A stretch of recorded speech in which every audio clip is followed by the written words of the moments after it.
Welcome to the 2015 UT Social Media Week at the University of Tennessee, brought to you by the College of Communication and Information and hosted by the School of Advertising and Public Relations at UT. This year's theme, The Power of Social Media, will provide our students, faculty, and the Knoxville community with a great opportunity to gain leading-edge knowledge about the uses and impacts of social media. The 2015 UT Social Media Week at the University of Tennessee is brought to you by the following sponsors: WATE, 6 on your side; Coca-Cola Bottling Company Consolidated, Coca-Cola, Open Happiness; and Dead End Barbecue. The search is over.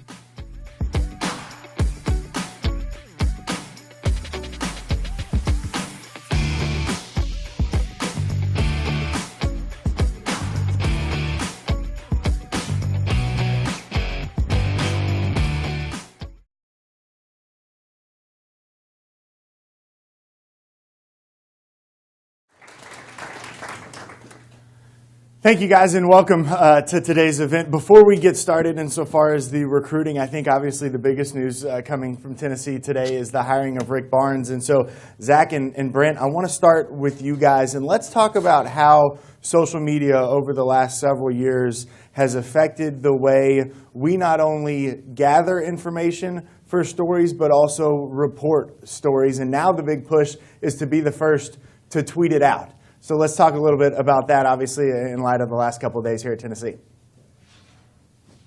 Yeah.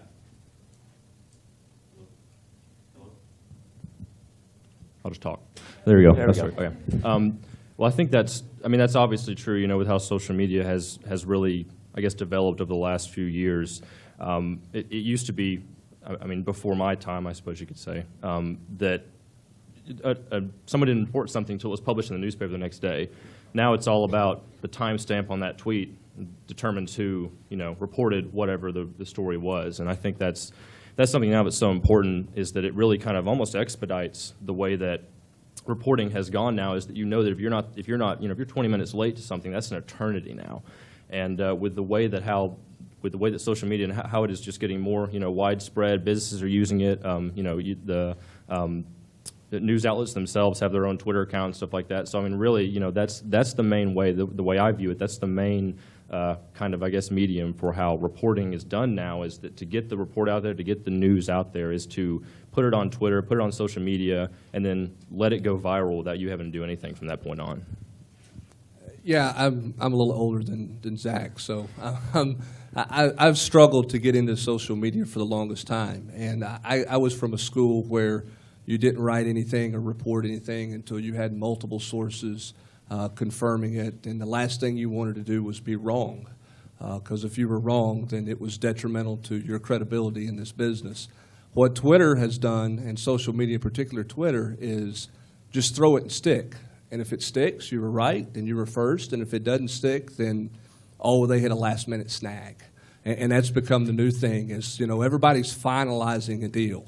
Now, the finalization of a deal, they could be having their first conversation. But in order to be something first, everybody throws out, you know, that they're finalizing a deal.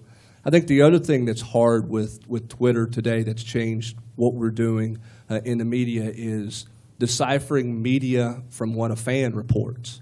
And there's nothing against what a fan reports. I'll be honest with you, sometimes fans know things before the media knows things, and that's just the way it is. But something gets retweeted by a media member that came from a fan, then all of a sudden it becomes a factual news report when maybe it's not. And so from a journalism standpoint, from someone in the business trying to sort through it all, is it's become harder than what it was in years past, when you were worried about, you know, I was in radio trying to beat a newspaper. Or I was on the web in 2000, 2001, and I'm trying to beat the newspaper with the story, and it's not going to be until the next day. So you've kind of got the whole day to verify everything, and now you've got to know it immediately. I mean, you've got to find something out immediate. So it's taken the wall down between fans and writer. It's also made it to the point where some of it's gossip, but there's so much truth out there in Twitter that everything you have to treat as factual. And everybody wants to be first. you know, and now being first means you get about 2 minutes of glory, and then first is over. You know, there was no greater feeling than to report something at midnight or at 8 a.m. knowing that newspapers couldn't get in it till the next day. I mean, you won for 24 hours. Imagine that in this day and age, that you're going to win a news story for 24 hours. You might win it for 24 seconds at this point, or 24 minutes at the most. Nobody's going to win anything for that period of time. So that's the challenge, I think, that's come about with Twitter, is just the immediacy and in what's real and what's not real. And we've allowed ourselves in some ways, from a journalism standpoint, to just to get it out there. We always put the caveat in it that barring any unforeseen snags or in the next 24 hours or that type of thing. And if it doesn't work out, then everybody says, well, you know, my sources said it was going to happen, and so people just throw it out there in a hurry sometimes before it's actually done. And I think for us old gray-headed people, we're still trying to catch up to that mentality, because it's a different mentality than I had when I got started in the business. Brent, when was it? I imagine there are people in here who don't know life without smartphones and don't know life without Twitter and Facebook and social media. When did that change start to occur, and was there a moment when you thought, okay, this is the way things are going to start to go now? Oh, I don't know the exact date, but yeah, I mean, obviously it's something that's really come about in the last, I guess, what's that, 3 or 4 years. It's really emerged as a media, playground, if you will, or a media outlet. It was certainly not the case. I mean, for years, I can remember the first time on when we did a television show that we said we're going to use Twitter questions, you know, and that was like, wait a minute, that was, you know, now some people just do a show and that's all they do is Twitter questions instead of taking phone calls and stuff like that. But you know, it's really changed over the course of I guess the last probably 4 years. I think it's gotten really hyped up over the last probably 3 years or so. But like I said, for those of us who grew up carrying the Zach Morris big antenna cell phone and emails, you know, I used to use a dial-up modem and all this stuff that none of you guys know even exists. And so it's a big change for us, and it's only going to continue to evolve, and it's only going to continue to get faster and faster and faster. And it's just the mentality from journalism has changed in some regards, and then we'll get on to the topic that we're here for. But when I was in radio, and this is the mindset I carried into the internet when I started. When I was in radio, if you were wrong, you got fired. Okay, you lost your job if you were wrong. You know, you get called into your general manager's office, and he is absolutely lighting you up if you were wrong. And if it was a major story, you had to go to your GM, and you had to tell him, maybe you didn't give the exact name of your sources, but you had to give him what you had before you could run a story. And you got fired. And now if you're wrong, the deal didn't work out. You know, something changed. And there's not near the repercussions, particularly from a local standpoint, that there used to be in this business when I first got started. And part of that's because of the immediacy that we're dealing with social media these days. And Coach Thigpen, for you, as you have seen social media evolve, you've been out recruiting for years. How has social media changed the way you recruit, and what role have you seen it play in recruiting? Well, you got to remember that get grown men, and that's how I look at us. We're grown men that are chasing 18-year-old kids. And Coach, can we get you to use the mic? It's a funny way to make a living, you know, actually dealing with the young kids. So I remember when Facebook first came out, and if you guys remember when Facebook first came out, it was only for college students. And I remember those deals when it was actually college kids. I remember one of the guys from the NCAA calling me and saying, hey, be aware for this new deal coming out with Twitter. And so we all had to start following the Twitter. And there's so many rules, I mean, for the young people. And I admire the young people, but they told me now, because we're Facebook, our age is Facebook. I'm 44 years old, and we're all Facebook. You guys are young people. You all are Twitter. And y'all look at us on the Facebook deal like we're the old people. So we have to speak your language. And for us, remember, I got 7 seconds. And when I meet an 18-year-old kid, I have 7 seconds to make an impression on him. So I got to grab that kid's attention in 7 seconds. And for me to do that, I have to grab all the information I can. So I got to grab your Twitters, I got to grab your Instagram, I got to grab your parents' Facebook. And what I'm trying to do is get all the info I can. What's your favorite food? What's your favorite drink? You know, what do you like? What you don't like? What kind of girls you like? What kind of music you listen to? You put it all out there. And so when you get there, I got sticky points. And I call them sticky points, things that I can talk to you about to capture your attention in 7 seconds. And so, yeah, it's changed. When I was growing up as a recruit, believe it or not, we had regular house phones. And as you guys know, you guys have never probably even seen a house phone with a rotary dial. You guys haven't seen a phone booth. Things, a big fat CD or a Walkman, things that when we grew up, you guys don't ever see. You guys download your MP3s and put your music in your Pandora. You got all these deals where everything is on your smartphone. But there was a time back in the days when we were being recruited, it was just a house phone. And the only way we could communicate with you was through a house phone.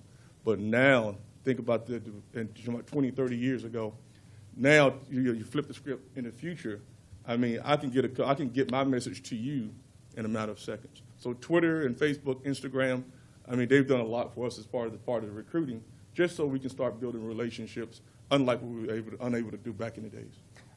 And Zach, I think when you look at recruiting also now, people are making their commitments on Twitter, and you're able to follow a player's recruitment closer because of social media. Talk a little bit about that. Yeah, and I mean, I think not just commitments, but oftentimes they're tweeting like, I've narrowed down my list to 15 schools, and they've got, you know, a little screenshot of their list of schools or something like that. So you pretty much know, well, you think you know what this player is thinking right now when it comes to his or her commitment. But I think that, you know, and I think Coach Thigpen talked about this a little bit, is that these kids now have these phones with them all the time, all day, and whether it's good or bad, they can let you know what they're thinking or what they're doing at any moment. And I think if you're a coach, maybe sometimes that can be good or bad for you, because you can, I mean, there have been cases where, you know, recruits have stopped being recruited by schools because of something they said or did on Twitter. And, you know, maybe they don't think about it and they don't think that's a big deal. But, I mean, these kids, when I was a freshman in high school, Twitter wasn't even a thing. And now a lot of these kids who are on Twitter, football recruits, who are often the biggest players, not only at their school, but sometimes in their entire town, have thousands of Twitter followers as a 16-year-old. And I don't even want to think about what I'd be putting on Twitter as a 16-year-old. So it really amazes me to think that, you know, the responsibility that comes along with it, whether or not they want to accept that. They're building a brand. Everybody's building a brand if you're on that. You know, if you are a player or a big-time player, big-time recruit, want to get the attention of football coaches, media, and so you got to know that you're building that brand. And I think sometimes kids maybe don't recognize that, and it can hurt them, but it can also help them if they know how to utilize it correctly. Coach, how important is that, and how much do you look at what your potential players or your players currently are tweeting, and how much do you pay attention to that, maybe from a positive aspect and from a negative aspect as well? He mentioned that a kid narrowing his school down to 15. You really think about that. Now, 15 schools. I don't have 15 friends. If you think about it, you got 15 friends. If you talk to one friend every single day for 10 minutes, just imagine the amount of time that you're spending. So it's not 15. They'll say 15, but it's really about 3. And you just got to make sure you're part of that 3. All right. So yeah, I'm looking, but again, what I'm looking for right now, they're coaches, they're high school coaches. Most of us know now the rules of what we need to say on Twitter, what we shouldn't say. But again, what I'm doing, I'm data mining, I'm fishing, I'm trying to find out how can I become part of that 3 as opposed to those 15. And young people, I mean. Again, I always try to relate it back to our age versus you guys' age. We were brought up with a journal. Every day we woke up, okay, we wanted to put our thoughts out there so everybody could read it. We couldn't do it. We had to put it in a journal. Well, Twitter has given you guys the ability to vent, to say things out loud and how you're feeling and what you're thinking about doing that day.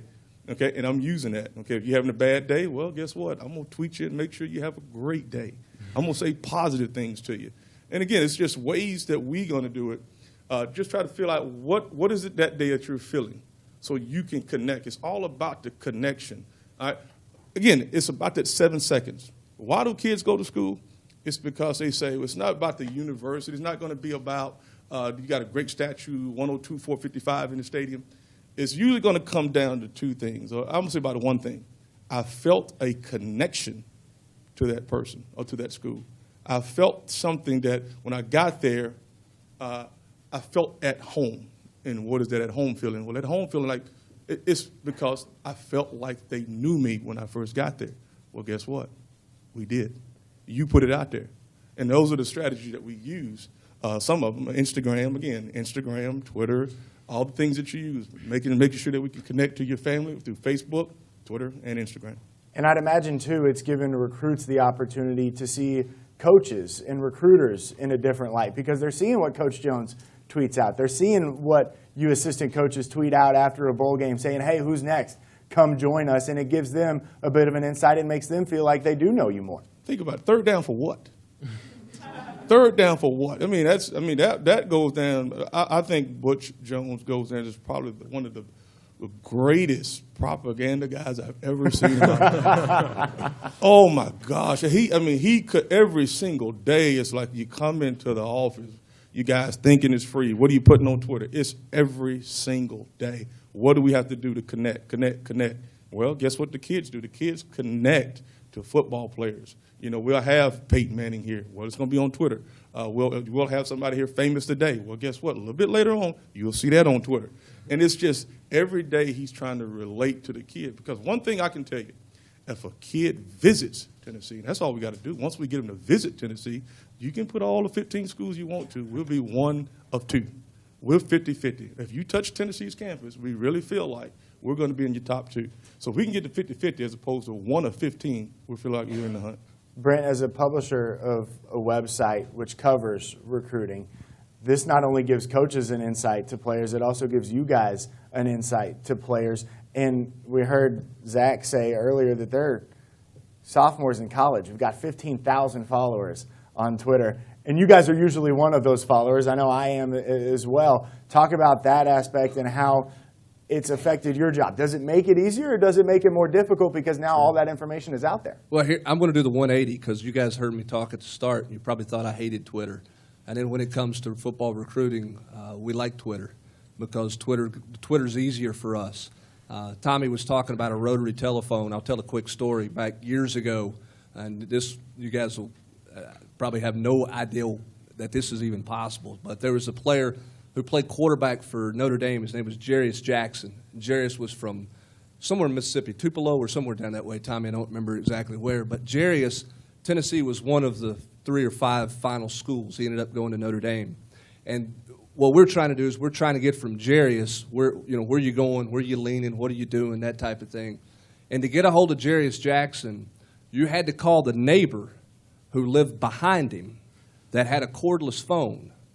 And they would go out. She was the sweetest lady in the world. She would say, you need to talk to Jarius, and you knew she got 45 phone calls that day. Yes, ma'am, I need to talk to Jarius. She would walk out of her. You could hear the sliding door open. She would walk out to the back. She would go to the back property line at the fence, and she would holler for Jarius. He would come out of his house because they didn't have a phone at the Jackson home at that time, and she would hand him the phone, and that's how you communicated with Jarius Jackson. That's how you used to talk to recruits. Now you direct message them because they've always got their phone. Now you follow them on Twitter to see where they're going that day. So instead of having to call a kid every week and saying, hey, what's your visit schedule? He's already put out on Tuesday, hey, this week I'm going to take an unofficial visit here and see this school, or he'll Instagram a picture while he's on campus of where he's at. So it saves you some phone calls is what it does. It saves you some work if you'll follow all of them on Twitter. You can get an idea for the personality. Who all are they following on Twitter? Sometimes that'll give you a hint as to where they're leaning. Some of them are savvy, and they'll follow guys from every school, so you can't pick up anything.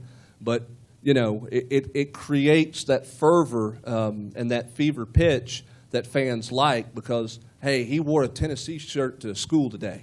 What does that mean, Tommy? Does that mean you're one of the final 2? You're one of the final 3? Is he doing it as a joke? To try to throw people off. I mean, some kids play games with it and have fun, but ultimately it's become a conduit for communication because you guys, this age and younger, y'all don't like to talk to people. I'm going to tell you right now, we're going to open up for questions, and all of you are going to do this, but if we say tweet a question, we're going to have 147 questions on Twitter right here because that's how everybody communicates, right? I mean, I've got my phone right here. I'm tweeting. I mean, I'm texting with the athletic director here, because that's the way we all communicate these days. And that's how kids are. That's how 16 and 17-year-olds. You can call them on the phone. Tommy knows this. Call them on the phone to talk to them during the time that they're allowed to call. They won't answer the phone. Text them, you'll get a text back. Direct message them, hey, Coach, what's going on? Just called you. Oh, sorry, I was busy. And they would much rather have a text conversation with you than they would a regular phone conversation. And that's the difference that we're living in today. And that's made, in some ways, our world of covering those kids easier, because instead of getting the hang-ups that we used to get, most of the time we'll get a reply back to help us, hey, and maybe it's just a simple deal. Rumor is you've committed. Instead of calling that kid every night that week to say, rumor is you've committed, you can text him and you'll get a reply back that way. So in a lot of ways, it's made it easier, but it's also, they're followed so much more than they were followed 10 or 15 years ago, because of the immediacy of it and the availability that the general fan has to follow a kid individually. Instead of you guys waiting on me to tell you what's going on, most of the time that kid's telling you what's going on, and you don't need us as much as you once did. So that changes how we have to cover things, but it also aids us in getting some of that information out there easier than having to track them down like we did years ago. Zach, I want you to piggyback on that in just a second, but I thought it was interesting what Brent said. You look at who people follow and who follows them, and I remember in the recruitment of Drew Richmond, when the news broke that he had decommitted from Ole Miss and everybody was thinking that he was going to go to Tennessee, and then all of a sudden Hugh Freeze unfollows Drew Richmond and the whole world blows up.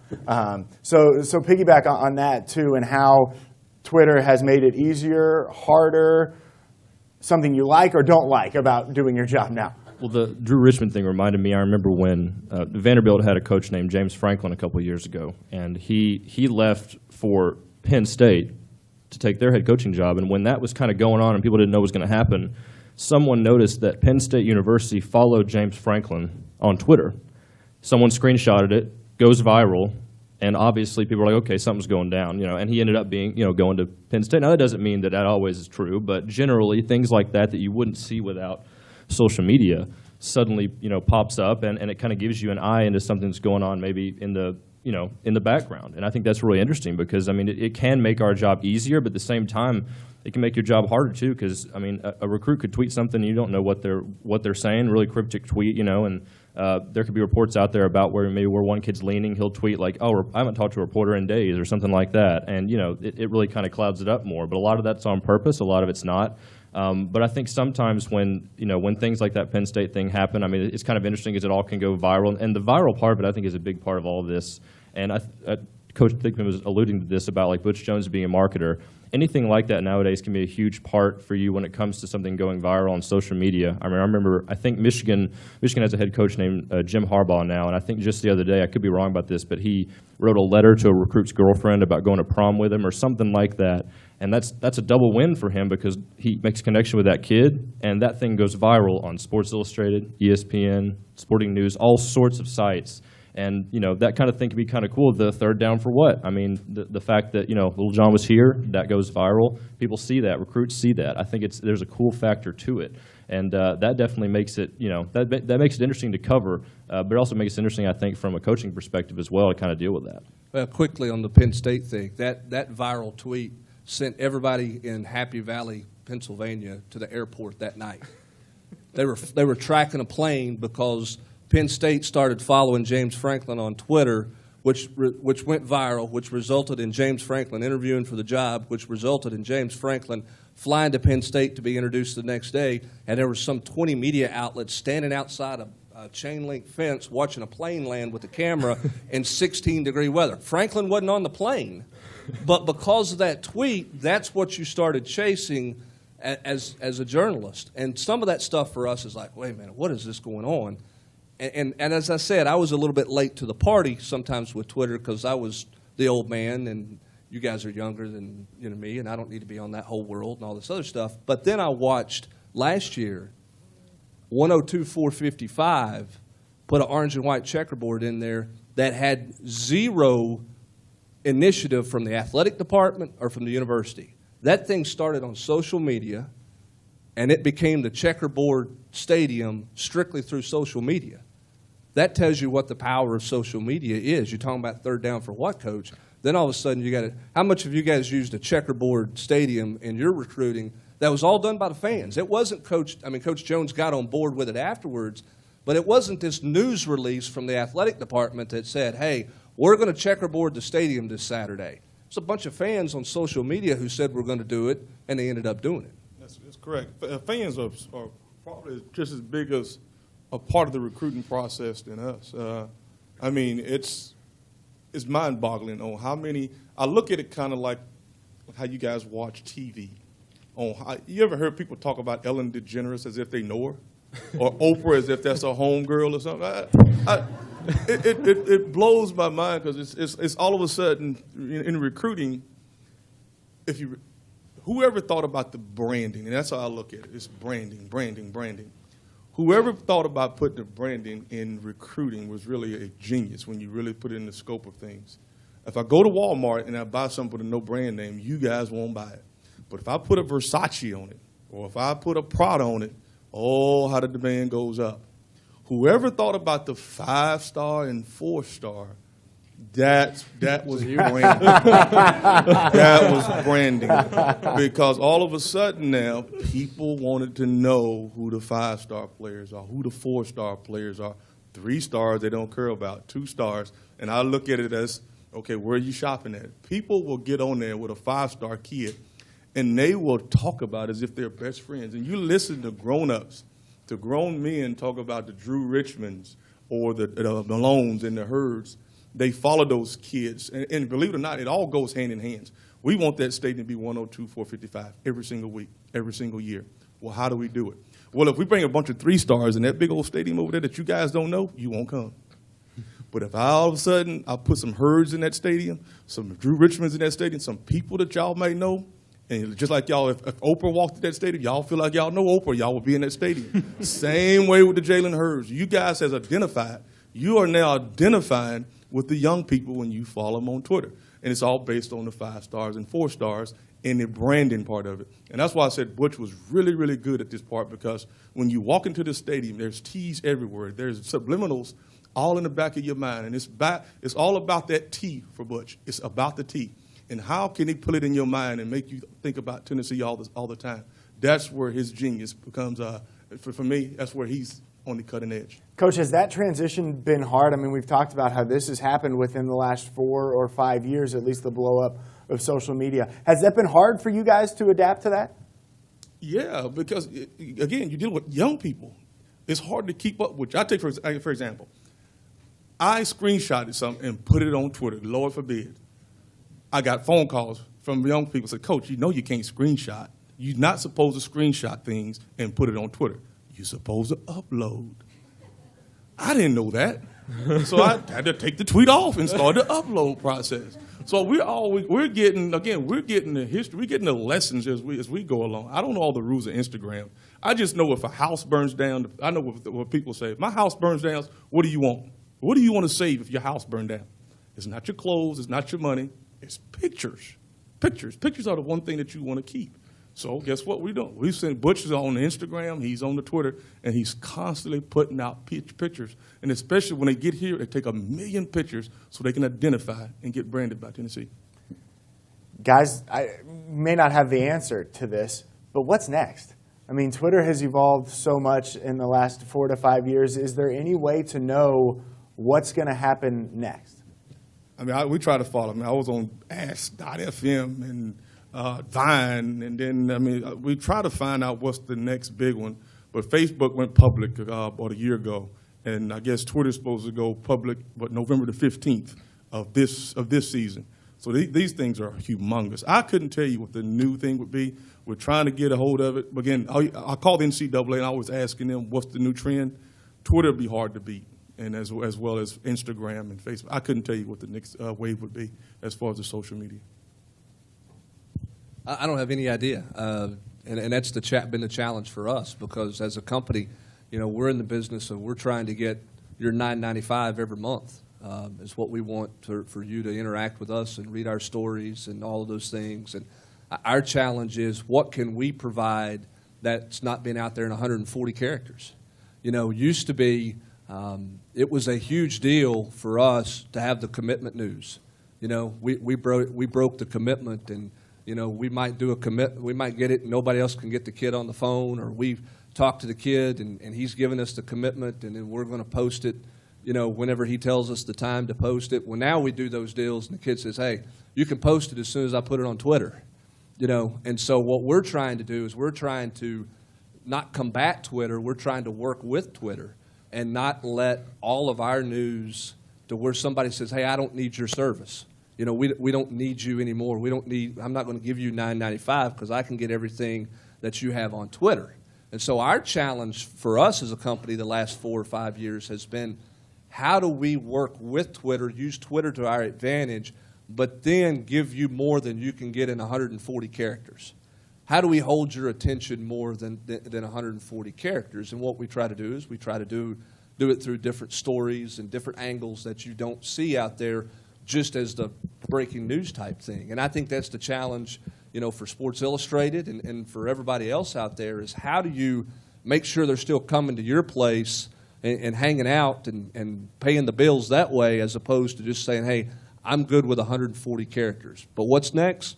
I don't know, something's coming next. I mean, there'll be some. The next thing to me next is a longer video deal where you can watch more video through a social media outlet. Instead of a 7 seconds, which is a Vine or something like that.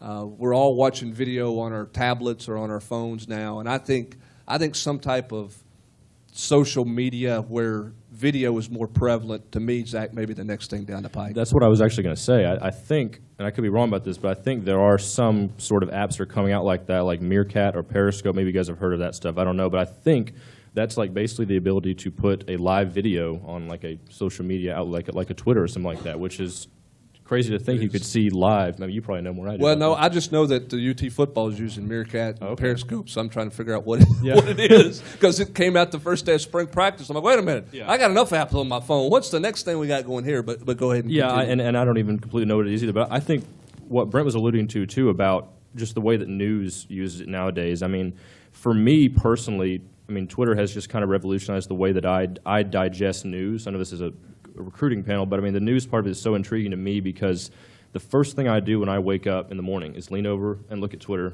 and just to see what's happening, because I don't actively go to a CNN.com or an SI.com, maybe I shouldn't say that, but I don't actively go to the homepage of those sites anymore, because if something's happening, I'm seeing it by people that I follow, because I cover college football and little basketball, I follow those people, so if something's happening, I see some sort of thing going on. And when Twitter came out years ago, I was a little bit late to it, I guess, from when it started in like 2006. I was probably middle of my college career when I got it, but I first thought that Twitter was just a way for people to put their Facebook statuses online, and I was like, how dumb is that? I don't care what you're doing all day long.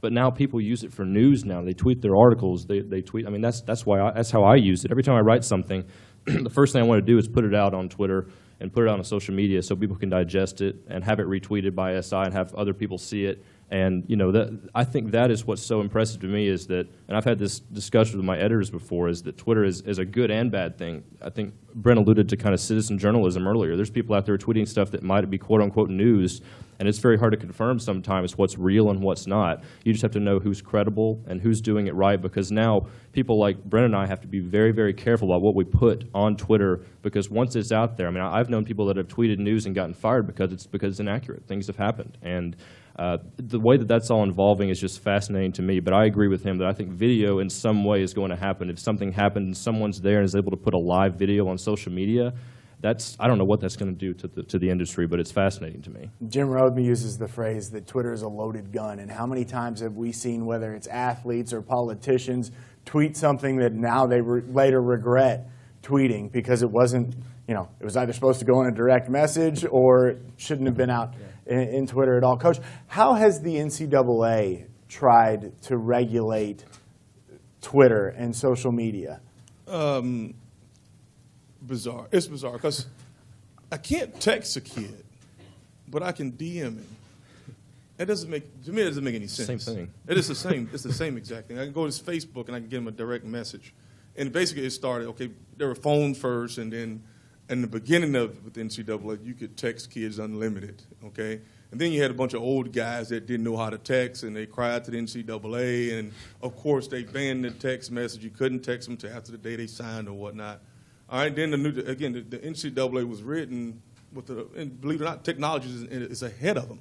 And so what's the difference between a direct message and they text, it's the same exact thing. But I'll get fired if I send a direct text to a kid.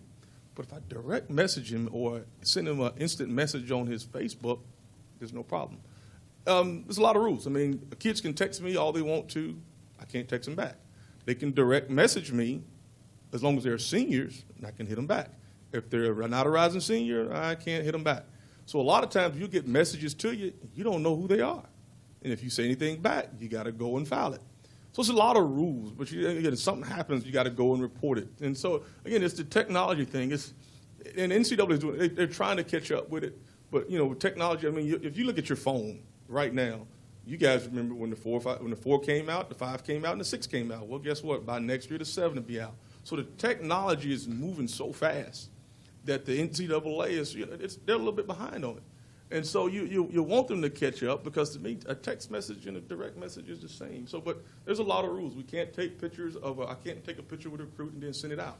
But I can make a big billboard behind him and send it out. So it's different. But that's what Matt Hibbs, our compliance guy, I think he's the best in the business.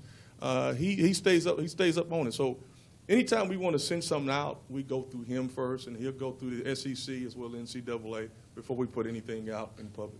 Brent, while the NCAA has limited or restricted coaches in what they can do, have there been any restrictions on you guys or any from reporters that the NCAA has limited in your type of reporting?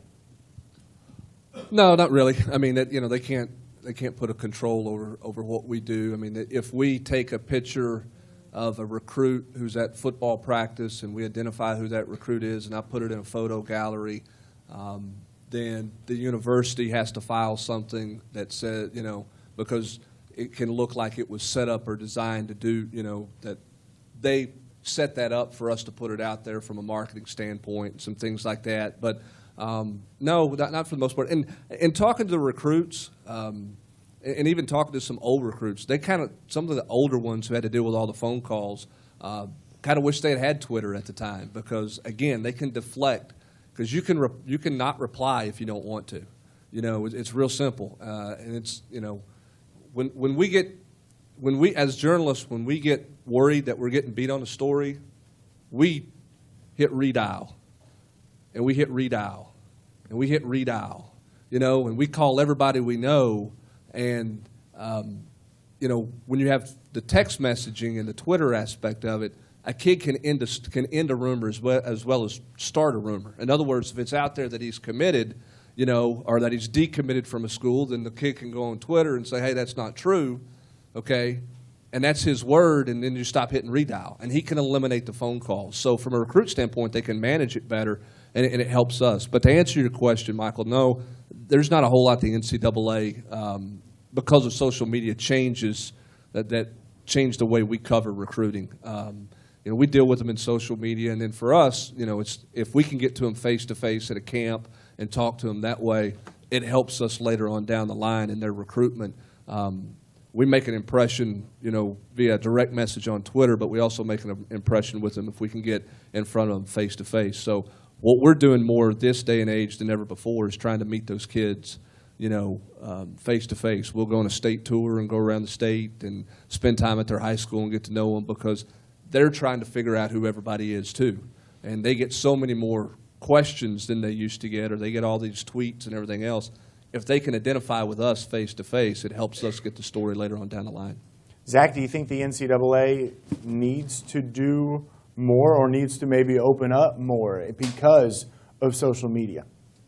Well, I think Coach Thigpen kind of hit on it in the fact that the technology just develops so fast, it's really difficult for an organization like the NCAA to keep up with it sometimes. I think that's kind of the problem is that, like you said, I mean, what's the real difference between a text and a direct message? There's really not much to it. But I think when you make rules like that then suddenly the technology changes in the next 6 months to a year, and suddenly the rules have changed again. And I think, a lot of us can relate to the fact that the NCAA sometimes takes a while to implement rules or change their existing rules. And so I think because the technology does kind of develop so quickly, that can be a problem just for coaches and for people who cover it, but especially for coaches because they got to deal with it from the day-to-day standpoint of it all. And so, and the way that mobile is going now, iPads and everything like that, I mean, it doesn't show any sign of slowing down because right now, more than ever, you can figure out basically what a recruit is doing, where he is, almost quicker than it seems like you probably could have this side of 10 years ago or so. And I think that's a tough spot for coaches to be in when, you know, they don't know, like we were saying earlier, we can't say for certain what's on the horizon. Well, you can't hide it, Coach. I mean, it used to be you could get a kid in on a visit and nobody might know he was in.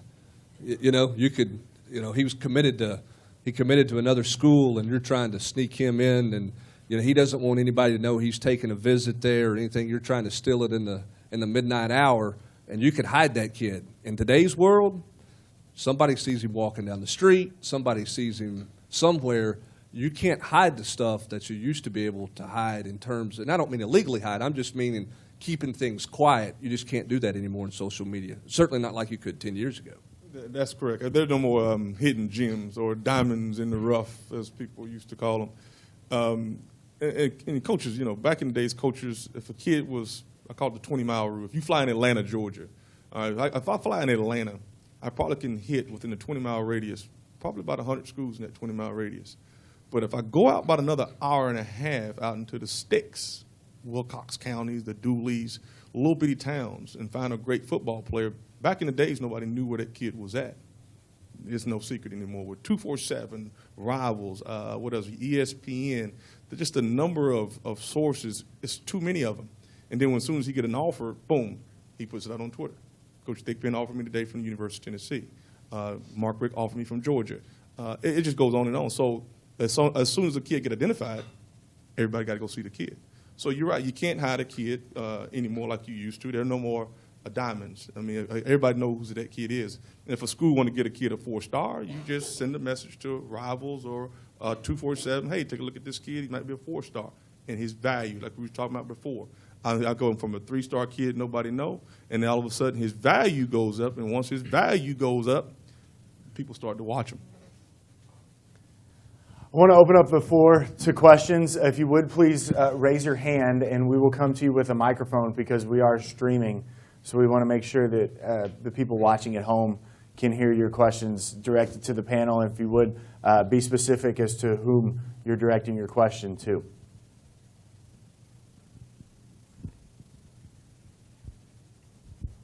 My question is for the coach. Given the situation that we recently had here with the coach being fired and now a new coach being hired, how do you deal with keeping that connection with those recruits and informing them of those situations before it becomes viral on social media? Are you speaking of basketball or football? Well, if the same situation happens. Okay, yeah, it happened to me in football, and it happened. I was at Auburn, and we got fired at Auburn 2 years after we'd won the national championship in 2012. And of course, when the coach gets fired, and of course, if he's at school A and B, and I'm at school C, and I get fired, well, you can well believe these two guys are going to call those recruits, and more than likely, he's going to take a look. So as a coach, I can act like I know what's going on and say, okay, I'm going to get retained, but I really don't know that information. But I'm trying, because I'm trying to make an impression on the new guy that come in, hoping that he may retain me. So it's a difficult situation because, again, as soon as that coach gets let go, I mean, you can well believe that not 1 or 2 schools, probably 40 or 50 schools are going to get in contact with him.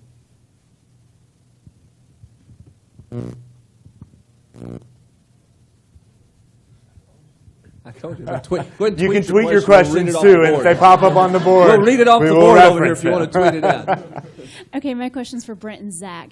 So you talked about the benefits of Twitter making your life easier, where you can sort of follow the guys and know what's going on. How has it made it harder in terms of, do you feel like you have to be on Twitter all the time? How has it made your life more difficult? Well, I think it's, for me, and I had a little bit of dealing with this in doing message boards before Twitter, became popular. But that was in a world where I was in a little bit of control. But even then, rumors got out that you had to chase everything. I think for me, what Twitter has done is Twitter has meant you take everything now to be absolutely true, and you have to work it down to not be true. Whereas before, those outlets weren't out there, so you might hear some rumors and you sort of sort through it throughout the day. And you said, oh, that's crazy. That can't be true. That's not true. And you might check on it on down the line or whatever. Now you have to check everything immediately, because the first time you assume something makes no sense or it's not true, you're going to get burnt. You're going to get absolutely blistered. And that's the thing that I think Twitter and social media has done for us. And again, I agree with Tommy. It's Twitter more than it is Facebook, because you got to work hard to get to the Facebook stuff. The Twitter deal, it just keeps on scrolling. It's easier on your phone. But I think what I have to do in my job in terms of chasing down news is you have to chase everything down, whether it's from a fellow journalist you're following, or whether it's from a fan that you're following, or whether it's something that's retweeted by a journalist who was started by a fan, who was started by a recruit, who you don't even know where the lineage went back to, but you better treat it as it's true and work it down to be not true, instead of assume that, oh, no, I know more than they know, because the first time you get yourself in assumption, you get yourself in a bad spot. Yeah, I mean, to give you an idea of how Twitter can often monopolize my time just during the day, I'm getting married in June, and my fiance has installed a no Twitter rule for our honeymoon. So I'm not allowed to look at it all at that time, and that's perfectly fine. But, I mean, he's right. I mean, that's the thing. If we, during the day, if I step away to go for lunch for an hour or something like that, something might happen, and it requires an instant react. I mean, at SI, compared to something like a VolQuest, they'll report the stuff that happens. Oftentimes, we have reporters, but we're also reacting to stuff, from a national perspective. And so I'm one of the guys that has to do that sometimes. And so if a coach gets hired or something like that, and it might be completely out of the blue, I have to, come up with 500 words to explain what it means to that school and to the conference and on a national level. And sometimes it can be tough, because if you want to kind of unplug for a couple hours or step away and get lunch or something like that, I mean, you worry that you might, miss something. And especially at a time like today with the basketball coach at UT potentially being hired, I think things like that, when you're not kind of watching and seeing that stuff is happening, it can be tough, because especially if your job is to react on it, report on it, and it's just the immediacy of all of it. I mean, it can happen, instantaneously. And like I said, that timestamp on the tweet, that's when you know when it was reported. And I think Brent alluded to this earlier, but it's true that, oftentimes later on you'll forget who reported something the first, but you don't forget who reported it wrong. That's something that people always seem to remember when someone messes up. And so that's why you have to be extra careful with who you trust, what you see, and what you're reporting when it comes to social media. I think the other thing, too, is it's making all of us in this business more analyst. And I don't want to say less reporter, but because you can't report, because the way reporting is done differently now, and there's so much out there, whether it's a national guy reporting about your beat, or whether it's a fellow beat person is reporting something first, you're into reactionary mode if you don't have it first. So, and you don't get the same benefit to reporting it first as you did 10 years ago. So you become more of an analyst to it. You analyze the news more so. I analyze the news now more than I did 10 years ago. 10 years ago it was have it first and then kind of sit back and watch what happened. And now to me it's much more, as journalists, we're more analyst, columnist type, mindsets now, and not just hey, I'm a news hound and I want to have every bit of news first. And that's my main job. You've got to be more diverse than you ever have been in the past. I have a question for Coach Thig. So what is, not to put you on the spot, but what's being done once a recruit, signs officially with UT or gets on campus? What's being done to help educate that? You mean deprogramming? Well, okay, I like that word too. But what's being done to, help to extend the UT brand and, also make sure that the individual. Well, once they get done, and it's the dangest thing in the world, guys. It's because they're rock stars.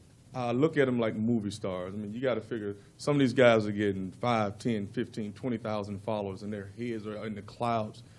And all of a sudden, signing comes. And for some reason, they think, okay, I got this many followers. Is it money? I'm like, it's not. The followers aren't money. And so all of a sudden, when I sign, it's over. There's no more. All of a sudden, ESPN, all these people calling you on interviews. The deprogram is over. And a lot of them go into shock. All of a sudden, they're not following you or sending any messages to you. It's over. So, I think our head coach does a great job on just constantly talking to the kids about making sure, because when they come to Tennessee, it's still rock star status.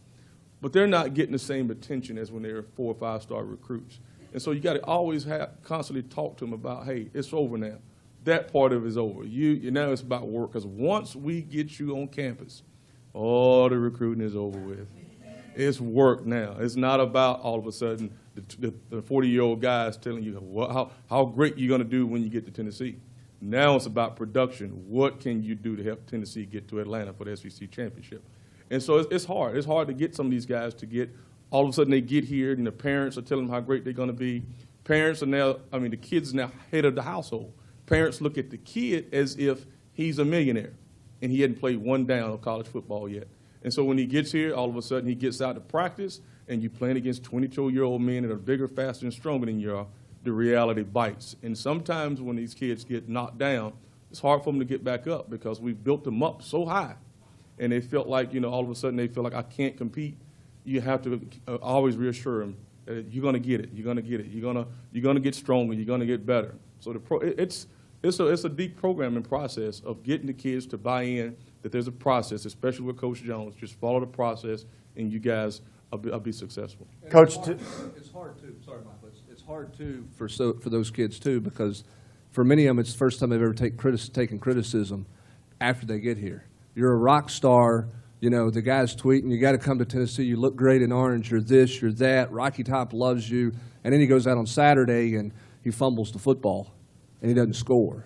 And then he gets back and he's got 4,500 Twitter notifications. And he's like, what is all this deal? And everybody's telling him how bad he is. And you don't need to be at Tennessee, or you don't deserve to be here. So it's for those kids, and I've talked to a bunch of them, they have to mature in a hurry, because you go from the glory of the rock star to taking criticism as a 17, 18-year-old that you didn't know existed out there, because all you've been told for years is how great you are. And now the guy who had $200 on the game and you didn't cover the spread because you fumbled and he lost his money, he's ready to run you out of town.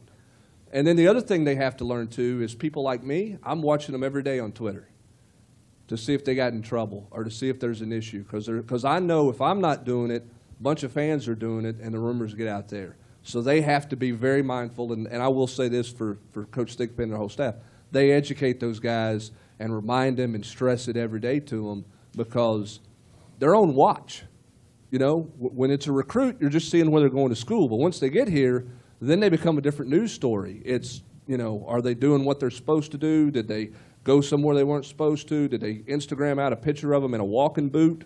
And then all of a sudden you got an injury and all those types of things. And that's something that those kids have to learn, which is really, really difficult and really hard, particularly for some who are from smaller areas, who aren't used to the publicity that they're dealing with here. Yeah, you stole my point exactly. People are brutal on Twitter. People are become monsters behind the keyboard or with a cell phone in their hand. And whether it's attacking players, whether it's attacking reporters, not only do they feel like they know you, they feel like they can drop every 4-letter word on you as well. I got something yesterday, and it was like, I don't even know what the guy was talking about, but he dropped the F word on me. And I was like, okay, well, I don't know where that came from. Something about the Lady Vols. But, yeah, people become brutal. And the thing to remember, too, is these are 18-year-old kids. And when they're in the recruiting process, they're 16 and 17-year-old kids. And you've got some Joe Blow who thinks he knows this guy, calling him every name under the book because he decommitted from Tennessee, or because he committed to Ole Miss and not Tennessee, or vice versa. And I think that's an interesting aspect of it, too. And I know, a guy who took a lot of heat last year was Justin Worley.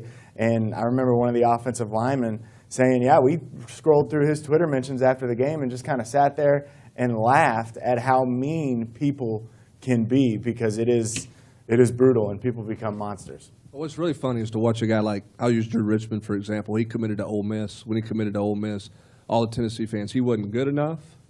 He couldn't play. He was a traitor. He was everything under the sun. And then he decommits from Ole Miss, and all those same people are going, got to have you in Rocky Top. Got to have you in Rocky Top. You're the greatest left tackle ever known to man. And so there's enough of that out there, I think, that most guys understand that. But it's a total different world for some of those guys who are experiencing it for the first time, criticisms and things like that. Question up front? Hang on, she's coming. I guess this would be directed at the coach more so, but feel free to give input. If you're pursuing a recruit and he's putting out on his social media that he's being recruited by all these other, great football programs, he's tweeting or whatever that he's doing these visits, does that make you pursue him more aggressively, or does that make you step back and say, if he has all this interest in Ole Miss or Georgia, we'll view this other player instead? If he's not talking to you, it's not you.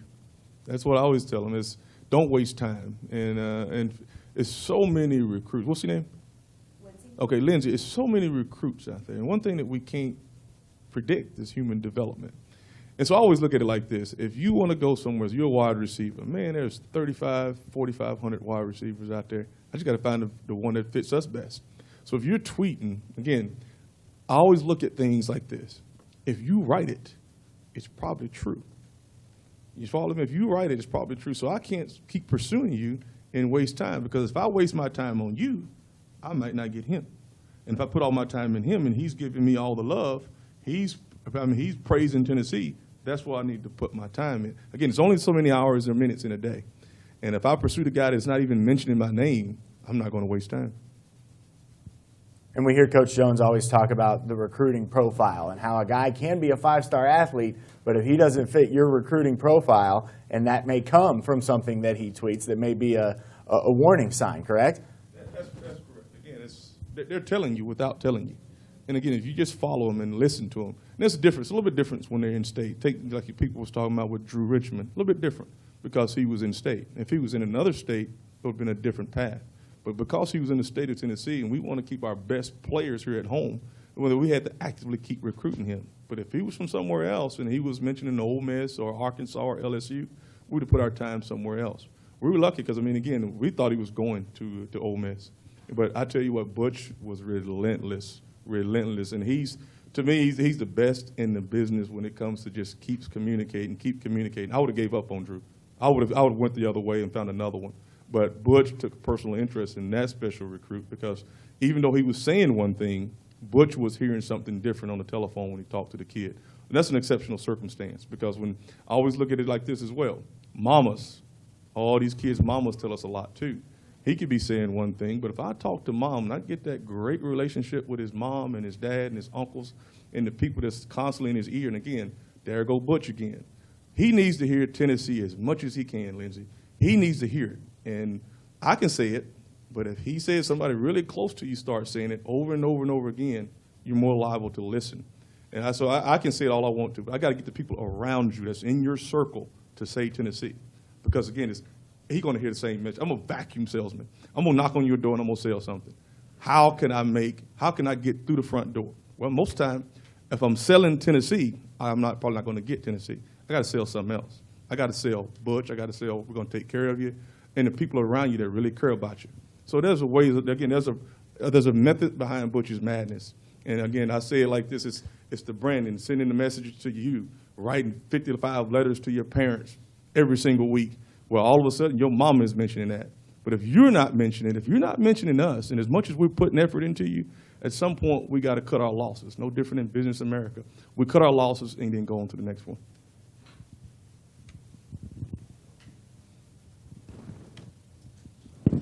Okay, this is for Coach.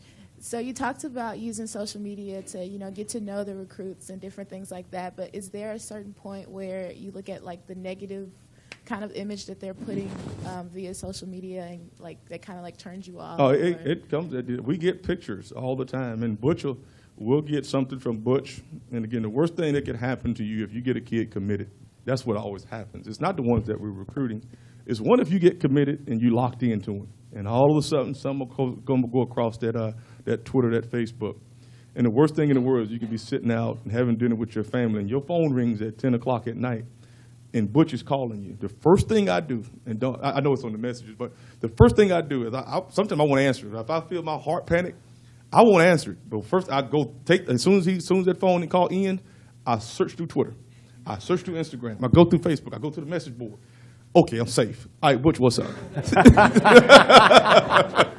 I don't want the blind side because his wrath is pretty harsh. I try to stay ahead of Butch, but he's all. You'll go to your office, and the worst thing you can do, he say, "Hey, come here, I want to show you something." And he lean over, and your recruit has a drink in his hand. He's like, "Oh, come on, man!" And then it's like it's too late.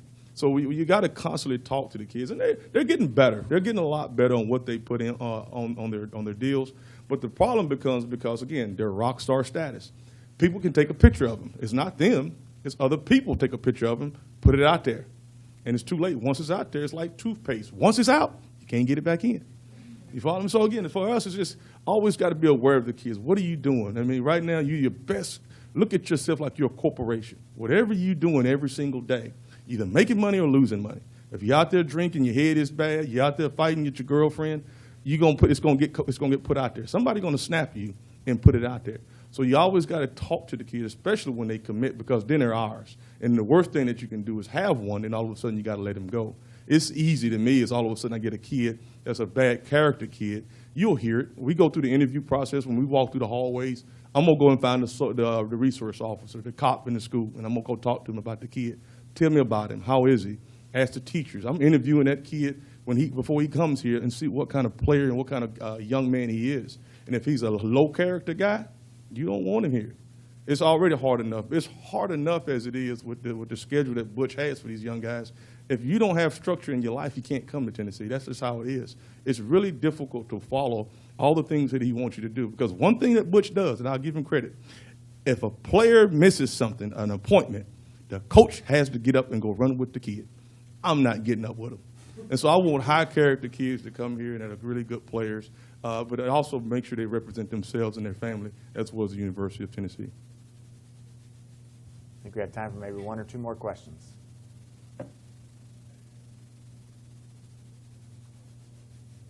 Coach, this is for you and anyone else that wants to jump in. You kind of touched on it for a second. When something like that happens on social media and it turns into a crisis and goes viral like that, how do y'all as coaches communicate with the communication staff and try to combat that on social media?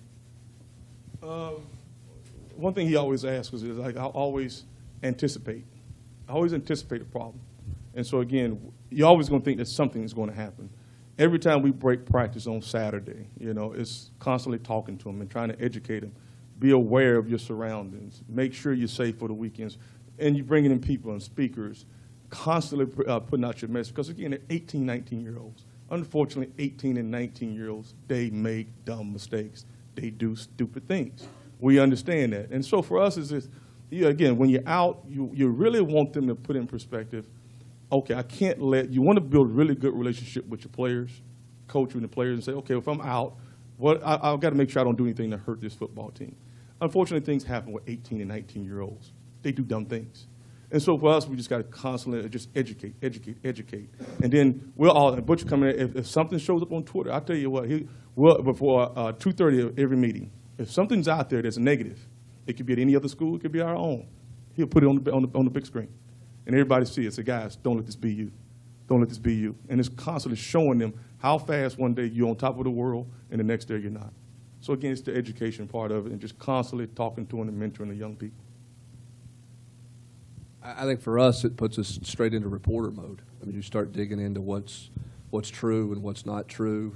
Is it somebody who's jaded towards a student athlete who's put something out that may or may not be true? You start working the police files if it's a criminal type situation, and you just start immediately chasing and seeing what's right and what's not right. It goes back to the question she asked earlier about how Twitter is a hindrance or a help, and sometimes it's a tip to you, but you got to understand everybody's getting that tip because it's out there virally. So you're in a fast mode of trying to get to the truth. And quite frankly, you just can't get the truth fast enough for people. But it's our responsibility, or I see it as our responsibility as a reporter and a journalist, to absolutely get to the bottom of it and get to the truth and sort through, what's factual and what's not factual at that point.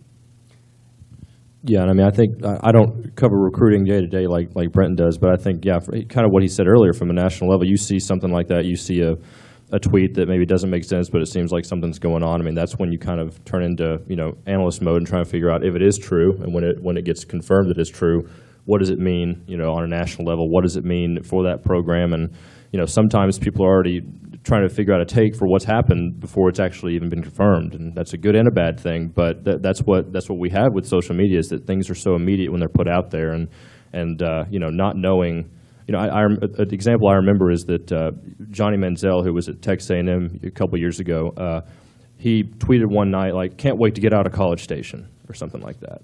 And everyone's like, oh my gosh, what does that mean? He's still playing at Texas A&M. Well, it turns out he had like a parking ticket or something like that and just got really mad one night. But that's an example, like Coach was saying, of emotion in the moment getting to you and putting out there something that is going to make a lot of people really wonder what's going on. And I think that's where coaches, have to educate and have to tell these kids once they're at schools, even, because Johnny Manziel wasn't a recruit anymore. He was a, FBS football player. And so I think once they're at the school, and the education doesn't stop, because people are always watching, and the fan base, especially in that case, is watching, if that, when it comes down to that point and a player is at a school, you might not have the adults tweeting at them all the time wanting them to come to the school, but you still have the fan base getting at them all the time if they're doing good or bad. Guys, that's going to do it for this session. Can we get a round of applause for our panel, please?